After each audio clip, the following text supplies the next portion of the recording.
Hi, I'm Dave Goldberg of Big Beacon, and today I'd like to talk to you about the emotional rescue of education. I'm going to share my screen with you.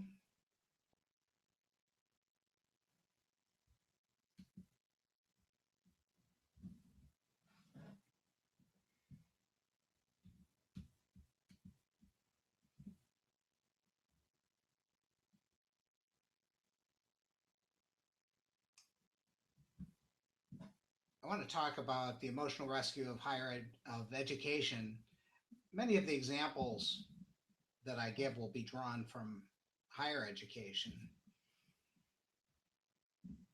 but my experience working with people K-12, graduate school, around the world, Asia, Europe, the Americas, that this stuff applies up, down, and around because we're really talking about how human beings are wired. I'm going to do this by telling two stories. I'm going to tell a very short version of my story. How did a nice research professor end up getting into the transformation business? And I want to tell a story about iFoundry that I think illustrates some of the key points about many transformation stories.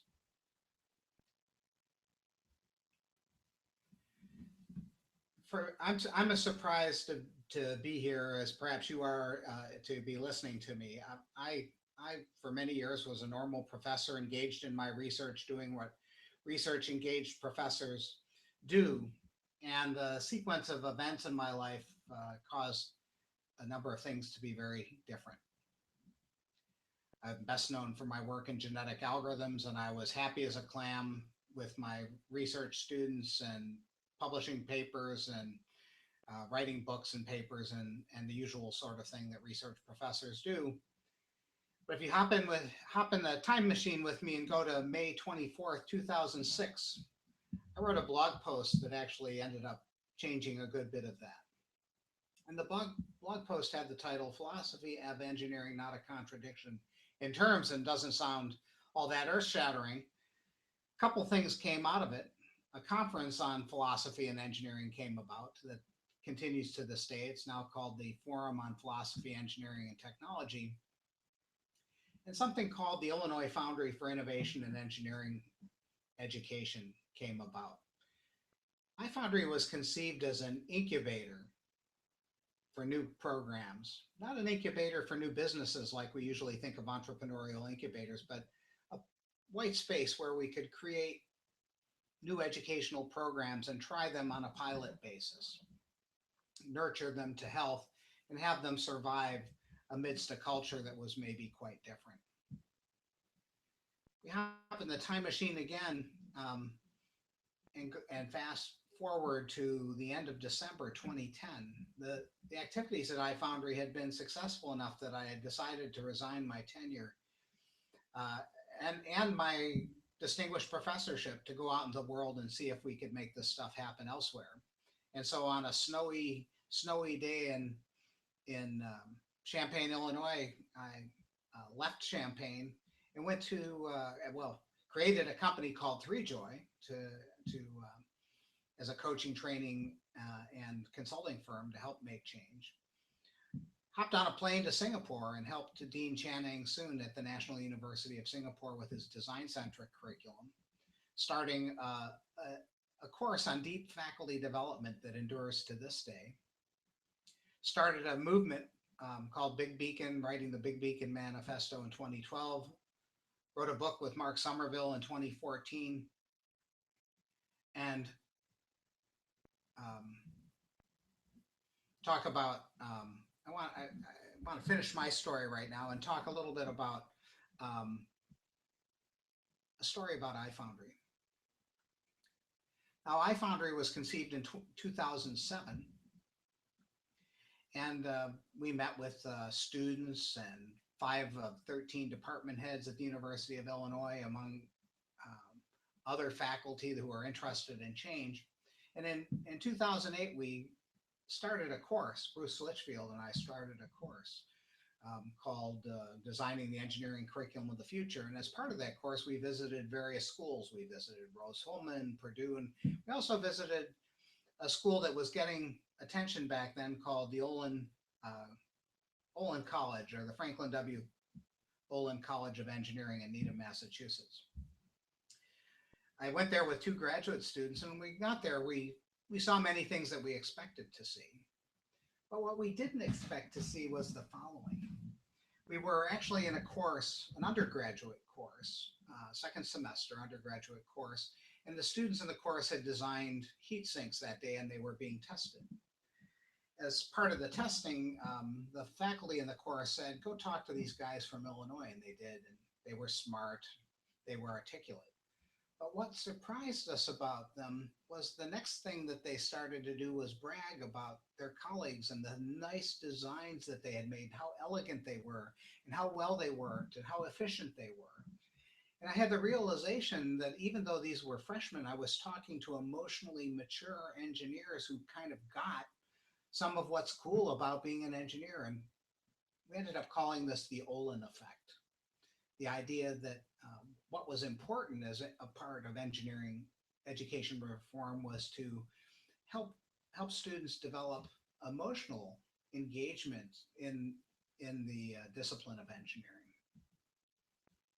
Well, we went back to Illinois and we said, well, how can we do that? And we realized we didn't have $500 million in all new buildings and so forth. So we had very limited resources. So we created a 1 credit course that met 2 hours a week for 15 weeks. And as part of that course, we had a community of teams called the I community. We had projects component, and we had also what we called an introduction to the missing basics of engineering. In addition to that, we had a time sequence. We had a launch, we had a checkpoint, we had a celebration at the end called Expo. And we also used different language to talk about iFoundry. We talked about the 3 joys: the joy of engineering, the joy of learning, the joy of community. We talked about we admire your aspirations. We are here to help you form engineering identity. We respect your choices. In this pea shooter of a course, it was very small. And so we didn't imagine that a whole lot was going to happen, but we were doing the best we could with the resources we got. And the launch tested well. We went out to a summer camp and did team building exercises that were a lot of fun and got people together, formed community. But then students started to complain after the launch. They said, oh, these iFoundry guys, they don't know what they're doing. There were bumps and confusion. And part of what happened was the students were on teams aligned with their aspirations. If students told us they wanted to be entrepreneurs, there was an entrepreneurial team. If they wanted to save the world, there was a team for people that wanted to serve society with engineering. If they wanted to just create cool technology, there were teams for that. So they were on their teams and they said, well, what do you want us to do? And I said, I don't know. You're an entrepreneur, go build something. Or you want to save the world, start saving. And they were upset that we didn't tell them exactly what to do. But some things started to happen. Their first project came due and they all made these little kits as part of that. They later made Arduino projects of things that they wanted to do. And then there was our checkpoint, our first checkpoint. So they gave presentations. Each team gave 2 presentations. The engineering and service to society team that wanted to help people, they were the green team. They made T-shirts to identify to emphasize their identity as being concerned with sustainability and the like. So we had these presentations. They were great, and some teams were further along than others, as we expected. But then something interesting happened. We had Q&A, and we had lots of interesting questions. But then one young woman raised her hand. Her name's Jamie, and Jamie said, "I have a comment, not a suggestion." This is, Jamie, what's your comment? She said, "We weren't sure you were serious about doing what we wanted to do, and then we realized you were, and it was very cool." And I heard that and I smiled and I looked at Karen Hyman, who was my associate director at the time. We looked at each other and we knew something interesting had happened, but we didn't know how interesting it was. But then something amazing happened. After that moment, after that evening, the students just started to do stuff on their own without asking permission. The entrepreneurs got on planes and went to the West Coast to student conferences on entrepreneurship. In fact, that team created a conference up in Chicago that summer without any help from iFoundry staff. Um, Students got on buses and went to see their corporate advisors. Each team had at least one corporate advisor. They got on buses and went up to Chicago. They held social events and did things together to emphasize community and connection. It was amazing and it was beautiful, and but we had trouble explaining it.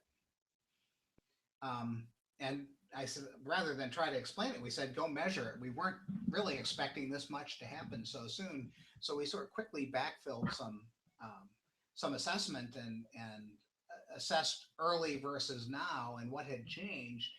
And we got some quantitative results, but the qualitative results tell the story I want to tell today. And I'm sure I made the right career choice, was what one student said about this point in the semester. Another said, this is making me more confident in my decision to be an engineer. I'm definitely more entrepreneurial. And my favorite, just an overall all-rounded engineer, not just a technician, a human, not just a problem solver. Well, these were so amazing, and we were delighted, and we said, my goodness, we've gotten the Olin effect at Illinois. We've gotten the sense of engagement with uh, with the discipline that we had hoped for, that we dreamed about, and yet we couldn't explain it. And I called my friends at Olin. I called Mark Somerville. I called Sherrick Kearns, and they said, "Yeah, it sounds like you've got it." But how? How could we get it? We hadn't built new buildings. We hadn't started with brand new faculty. We had. How did such a small effort have such a big effect? We did build new buildings. It was a pea shooter of a course. The budget was ridiculously small. We'd gotten about $100,000. By comparison, when Ohio State created a new freshman program, I think the initial budget was $2.5 million. So it was ridiculous. How could such such a thing happen? We couldn't explain it in strictly rational terms. It just didn't make sense. Again, how did such a small effort have such a big effect? Well, over time and a number of other things, many of the stories told in A Whole New Engineer tell how we came to it. But essentially, we've come to call the what happened the unleashing reaction, and in it, trust by someone, oftentimes a faculty member, gives a student courage to take an initiative, allows them to fail, succeed, and come to authentic learning. And we realized that this was what we had done. We had Jamie's remark about we weren't sure you were serious, that they felt trusted and they trusted us to not change the game on them. And once they did, they were ready to go. So this unleashing reaction is so important. And yet here's the thing that's so hard, especially it was tough for Mark and me as engineers. All the key change variables are essentially emotional. How how is that possible? Because we're always trying to explain what we do in education, especially in the university, in rational terms. And yet here we were seeing that this was all a big shift from head to heart, or a better balancing maybe of or managing of the polarity or the contraries of head and heart.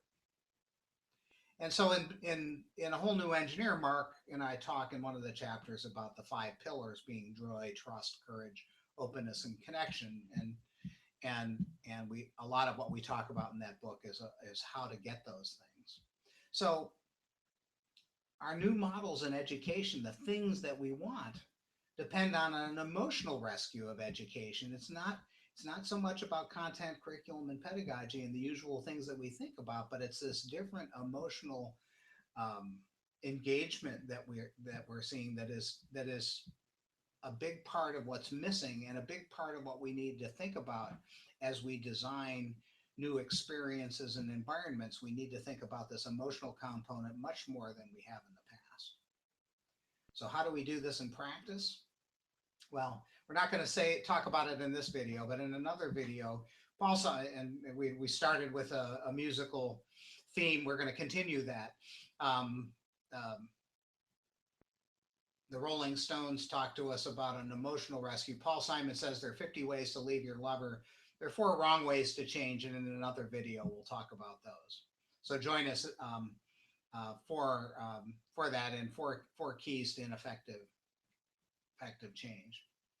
In the meanwhile, as you think about this video, take a moment and get a journal, take a piece of paper, get a Post-it note, whatever, and reflect on your key takeaway or takeaways, 1, 2, or 3 things that stick with you from this, and think about them in the context of your own educational experiences. And if you're involved with an educational institution, the ways in which there is or isn't emotional engagement in your institution.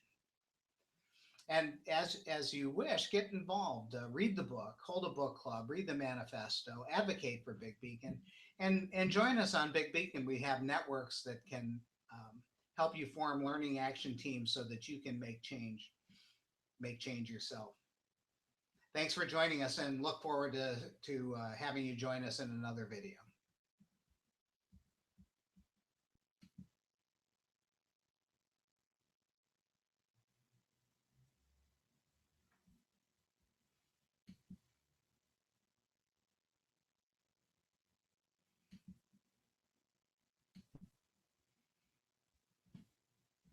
Thanks a lot. See you in the next one.